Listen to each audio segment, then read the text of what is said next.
এই বৌদি, তুমি কাজটা কি করছো? হ্যাঁ, আমার বাপের সাথে তুমি কি করতেছো? আমার বাড়িতে থাইকা আমার খায়া আমার পরে আমার সাথে বেইমানি করতেছো। আমি তোমারটা খাইও না, করিও না, কথাটা পুরোপুরি মিথ্যা। কারণ তোমার সাথে আমার এখনো বিবাহ হয়নি। আমি ঘর জামাই হিসেবে তোমাদের বাসায় এখনো থাকতে পারিনি। শুধু একবার ভুল করে তোমাদের বাসায় দুপুরবেলা মানে খাওয়া দাওয়া করছিলাম। তারপরে তুমি যা বলছো, তোমার কথার ছালে আমি বিরিয়ানি কিনে এনে তোমাদের সবাইকে খাওয়াইছি, তারপর আমার ঋণ শোধ করছি। শোনো, তোমার ওই বিরিয়ানি না তুমি নিজেই খাইছো, আমি খাই নাই। সো আমার কোনো ঋণ পরিশোধ হয় নাই। শোনা, এইভাবে তো ঋণ শোধ করা যাবে না। মানে আমি যখন তোমার ঘর জামাই হিসেবে তোমাদের বাড়িতে থাকবো, তখন দেখবে আস্তে আস্তে সব ঋণ শোধ করবে।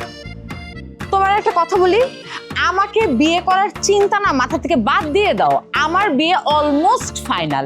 এখন তুমি একটু আমাকে বলবা যে তুমি কেন আমার ভাইয়ের সাথে হাত মিলাইছো? আমি কেন তোমার ভাইয়ের সাথে হাত মিলাইছি সেটার কারণ হলো তুমি যদি আমাকে বিয়ে করতা, তাহলে তো আমি সাদ্দামের সাথে হাত মিলাইতাম না। হ্যাঁ, তুমি আমাকে বিয়েও করো না, আমাকে পাত্তাও দাও না, আবার আমার সাথে খারাপ ব্যবহার করো। আমি কি তোমাকে হুজুর করবো? হ্যাঁ, আমার যে তোমার প্রতি মায়া ভালোবাসা, হ্যাঁ, তুমি এগুলো সব জানো। কথায় কথায় অপমান করো। হ্যাঁ, আর সাদ্দাম আমাকে বলছে সামান্য একটা কাজ যদি করে দিই তাহলে 2টা ফ্ল্যাটের মালিক। বুঝতে পারতেছো? এখন তুমি বলো আমি কোন দিকে গেলে বেশি লাভবান হবে? আরে বোকা, সাদ্দাম নিজের বাড়ি পাইলে তো তারপর তোমাদেরকে 2টা ফ্ল্যাট দিবে। ও বাড়ি দখল করতে গেলে ওই বাড়ির সামনে ওর লাশ পড়বে। সাদ্দাম তো সেখানে সশরীরে থাকবে না, থাকবো আমি আর খোকা। কারণ বাড়িটা দখল করবো হলো আমি আর খোকা। যদি তোদের সাহস থাকে না আমাদের সাথে লড়তে আসিস। আমার হাতে না তোর মরণ লেখা। তুই এই কথাটা মাথায় মনে সুন্দর মতো গাইতে রাখিস। আমার বাড়িতে থাইকা আমাকে হুমকি দিতেছিস, আমাকে থ্রেট দেস। এখন আর কিছু করার নেই সোনা, দেয়ালে পিঠ থেকে গেছে। আমি তোমাকে অনেক বোঝানোর চেষ্টা করছি, কিন্তু তুমি আমার কথা কোনো পাত্তাই দাও না। কথায় কথায় শুধু অপমান করো। হ্যাঁ, আমার মায়ার কথা তুমি জানো, আমি তোমাকে কতটুকু মায়া করি, তারপরে তুমি আমাকে নানানভাবে অপমান করো। হ্যাঁ, তুমি যদি আমার বই না হও তাহলে আমার তোমার প্রতি মায়া দেখে লাভ কি?